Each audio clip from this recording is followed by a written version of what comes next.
Hello everyone, welcome to my YouTube channel PKS Gyan. आप सभी का स्वागत है।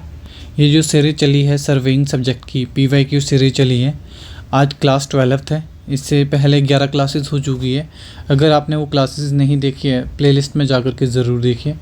अगर आपको हमारी वीडियोस पसंद आ रही है, चैनल को लाइक, शेयर एंड सब्सक्राइब ज़रूर कीजिए। जो आज का चैप्टर है वो है टैक्योमेट्री। इसका जो फर्स्ट क्वेश्चन है, in tacheometry survey A. Distance are measured with tape and angle are measured with tachyometer. B. Both distance and angle can be measured with tachyometer. C. Distance are measured with chain या tape and angle are measured with theodolite. D. None of above. देखिए, जब हम theodolite पढ़ते थे तो हम उसमें angle measure कर रहे थे, हॉरिजेंटल एंड वर्टिकल। जब डिस्टेंस कैलकुलेट किया जाता था तो with the help of chain या टेप की हेल्प से हम मेजर कर रहे थे। जब हम टैक्योमीटर में पढ़ते हैं तो इसमें हम डिस्टेंस भी मेजर करते हैं और एंगल भी, दोनों को हम with the help of tacheometer से मेजर कर रहे हैं। तो इसका जो राइट आंसर होगा बी होगा। Both distance and angle can be measure with tacheometer. ये टाइप ऑफ थियोडोलाइट ही है, टाइप ऑफ थियोडोलाइट का ही टाइप है। इसमें हम दोनों एक साथ ही मेजर कर रहे हैं, डिस्टेंस भी और एंगल भी। सेकंड है, in tacheometer distance between two stadia hair is known as. दो स्टडिया हेयर के बीच के डिस्टेंस को हम लोग क्या कहते हैं? ये आपका डायफ्राम में, इनके बीच के डिस्टेंस को हम लोग आई कहते हैं। आई क्या होता है? स्टडिया इंटरसेप्ट, स्टडिया इंटरवल कहते हैं आई, इन दोनों के बीच के डिस्टेंस को।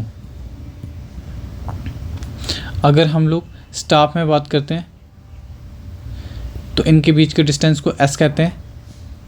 एस क्या होता है? Staff intercept.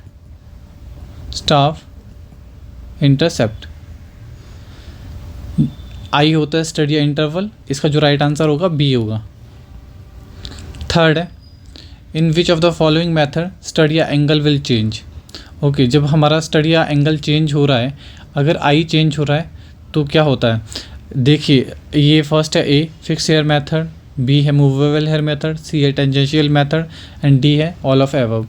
जब हमारे पास आई सेम होता है, ये सेम होता है, ये आपके पास एंगल बना, तो एस स्टाफ इंटरसेप्ट जो होता है वो चेंज हो जाता है। ये चेंज, ये आई है जब सेम है। जब चेंज हो रहा है, अगर आपका एंगल चेंज हो रहा है, आई विल चेंज, तो एस हमारे पास सेम, स्टाफ इंटरसेप्ट सेम। अब इसने हमें पूछा है कि जब स्टडिया एंगल यानी कि चेंज हो रहा है तो उसे हम क्या कहते हैं? इसे हम लोग कहते हैं मूवेबल हेयर मेथड कहते हैं। ये आपका मूवेबल है, मूवेबल हेयर मेथड, और ये आपका फिक्स्ड हेयर मेथड है, फिक्स्ड हेयर मेथड है। फोर्थ है, if additive constant C is equal to F plus D, the D is this. इसमें जो डी है इक्वेशन में क्या रिप्रेजेंट करता है? ये आपका इंस्ट्रूमेंट है, ये आपका ट्राइपॉड स्टैंड है, ये आपका ऑब्जेक्ट ग्लास है जहाँ से आप ऑब्जेक्ट को देख रहे हैं। जो इंस्ट्रूमेंट का वर्टिकल डिस्टेंस होता है, इमेजिनरी लाइन जो सेंटर से पास हो रही है और ऑब्जेक्ट के सेंटर से पास हो रही है, इसके बीच के जो डिस्टेंस को कहते हैं उसे डी कहते हैं। देखिए, जो इसमें distance from vertical axis of instrument, ये आपका इंस्ट्रूमेंट इसके vertical distance and to optical centre of object glass, ये आपका ऑब्जेक्ट ग्लास है, इसके सेंटर से जो डिस्टेंस जा रही है उसे हम लोग डी कहते हैं। इसका जो राइट आंसर होगा सी होगा। फिफ्थ है, एनालिटिकल लेंसेज। जो आपका एनालिटिकल लेंस होता है उसमें 3-4 चीज़ें याद रखिए। फर्स्ट है, ये कन्वेक्स लेंस होता है, कन्वेक्स लेंस। सेकंड, ये एक्सटर्नल फोकसिंग है, एक्सटर्नल फोकसिंग टाइप है। और इसमें थर्ड, मल्टीप्लाई कांस्टेंट के इज इक्वल टू 100 होता है और एडिटिव कांस्टेंट 0 होता है। डी फोर्थ जो है वो क्या है? ये इजी कैलकुलेशन, मतलब कि डी इजी कैलकुलेशन के लिए था। ये इजी कैलकुलेशन। तो देखिए ये क्या पूछ रहा है? फर्स्ट, ये ए है, कन्वेक्स लेंस है, बी है कनकेव लेंस है, इंटरनल फोकसिंग है, आइदर कनकेव। तो ये इसका जो राइट आंसर होगा ए होगा, ये कन्वेक्स लेंस है। सिक्स्थ है to calculate the distance between tacheometer and staff when staff is held normal and line of sight is inclined. देखिए ये आपका कोई इंस्ट्रूमेंट आपने रखा हुआ है और आपका ये स्टाफ हेल्ड है और जो लाइन ऑफ साइट है वो नॉर्मल है। तो इसकी 3-4 इक्वेशंस होती है। तो जो इसका डिस्टेंस कैलकुलेट किया जाता है, ये आपका जो स्टाफ है नॉर्मली हेल्ड हो रहा है नहीं लाइन ऑफ साइट के, ये आपकी लाइन ऑफ साइट है। तो जो इसका आंसर होगा बी होगा, D is equal to k s plus c cos theta plus h sine theta. इसमें 2 होती है, अगर नॉर्मल हेड है और इंक्लाइंड हेड है। इसकी 3-4 इक्वेशंस होती हैं, वो आपको याद रखनी होगी। तो जिसका राइट आंसर है बी है। 7th है when line of staff is inclined upward in tacheometer angle known as. अगर हमारा line of staff line of sight inclined है अपवर्ड के लिए, उसे हम क्या कहते हैं? ये आपकी लाइन ऑफ साइट है, ये आपका इंस्ट्रूमेंट है, ये आपकी लाइन ऑफ साइट जा रही है और एंगल अपवर्ड बन रहा है। लाइन ऑफ साइट जो एंगल होता है इसे हम कहते हैं एलिवेशन, एंगल ऑफ एलिवेशन। अगर ये डाउनवर्ड जा रही होती है तो इसे हम कहते हैं angle of depression, angle of depression. इसमें अपवर्ड पूछा गया है तो इसका जो आंसर होगा एंगल ऑफ एलिवेशन, यही इसका राइट आंसर होगा। 8th the advantage of analytical lens. Okay, A है calculation of distance become easy, ये सही है। Additive constant in distance from formula become 0, yes additive constant 0 होता है और मल्टीप्लाई कांस्टेंट 100 होता है। सी है हेल्प इन एक्सटर्नल फोकसिंग, ये भी सही है। डी ऑल ऑफ अबव, तो जो इसका राइट आंसर होगा डी होगा। 9th है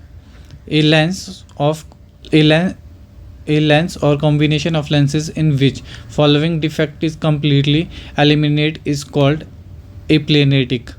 तो देखिए aplaneritic कब आता है? ये कोई हमारा स्फेरिकल है, अगर कोई रे जा रही है वो हमारे किसी पॉइंट पर नहीं मिल रही है जिसको आप फोकस कर रहे हो, तो जो ये किस में आता है? इस स्फेरिकल एब्रेशन में आता है। इसका जो राइट आंसर होगा ए होगा, स्फेरिकल एब्रेशन में एप्लेनेटिक होता है। 10th है error due to effect of curvature earth curvature. Okay, जब हम लोग कर्वेचर करते थे तो उसमें क्या होता था? करेक्शन हमारी नेगेटिव होती थी और रिफ्रैक्शन में पॉजिटिव होती थी। तो आपको कर्वेचर में एरर पूछा गया है, तो एरर क्या होता है? अगर करेक्शन हमारी नेगेटिव है तो एरर क्या होता है? पॉजिटिव होता है। तो जिसका राइट आंसर होगा ए होगा। If focal length of camera is 20 centimetre, F कितना दिया हुआ है? 20 सेंटीमीटर। एंड स्टडी इंटरवल कितना दिया हुआ हमें? 0.2 सेंटीमीटर। आपको आई कितना दिया हुआ है? 0.2 सेंटीमीटर।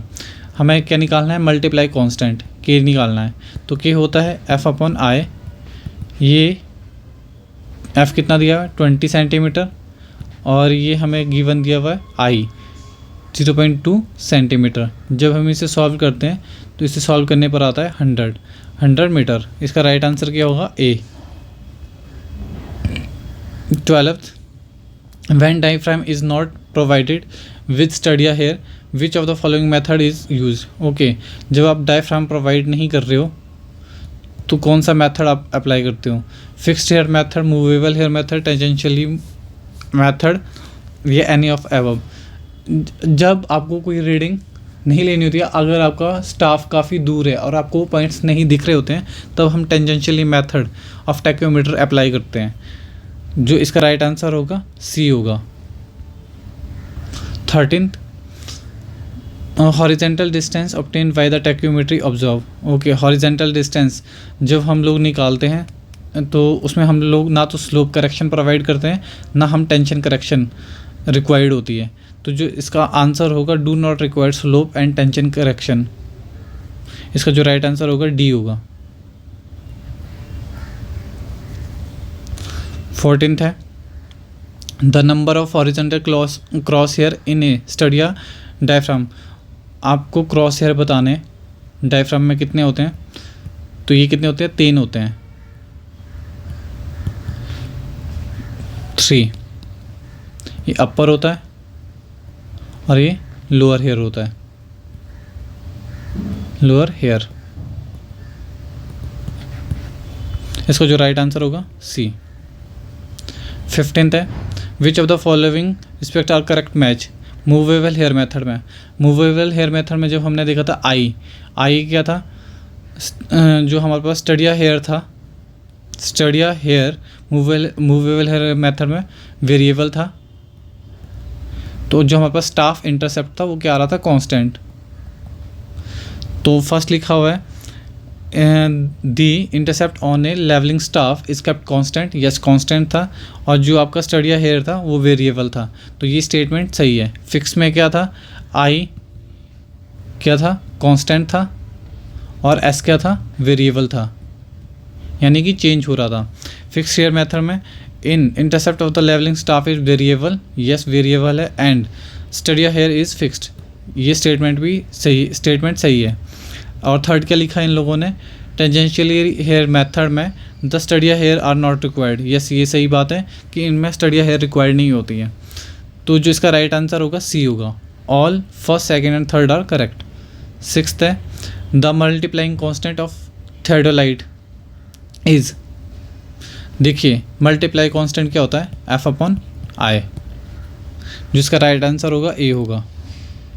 इसमें लिखा हुआ where F is focal length, I क्या है, स्टडिया हेयर इंटरवल है, D क्या है, डिस्टेंस, तो जो इसका राइट आंसर होगा ए होगा।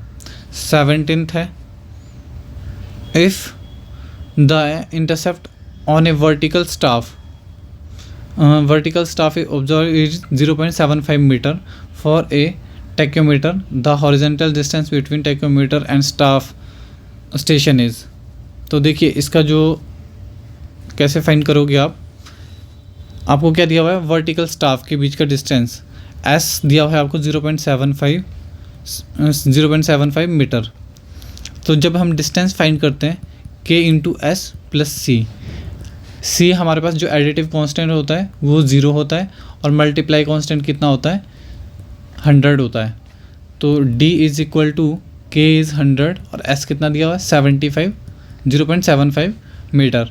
तो जब हम इसे सॉल्व करते हैं D is equal to 100 multiply by 75 divide by 100, तो D कितना आता है हमारे पास 75 मीटर, जो इसका आंसर होगा D होगा। 18th, for a tacheometer the additive constant and multiply constant, additive होता है 0 और मल्टीप्लाई होता है 100। तो पहले हमें एडिटिव पूछा हुआ है तो 0 और मल्टीप्लाई 100, तो इसका राइट आंसर होगा ए। नेक्स्ट है 19th, if the focal length of a object glass is 25 centimetre and the distance of the object glass on to the trunnion axis is 15 centimetre, additive constant. अब हमें इसमें क्या find करना है, additive constant C होता है equal to F plus D.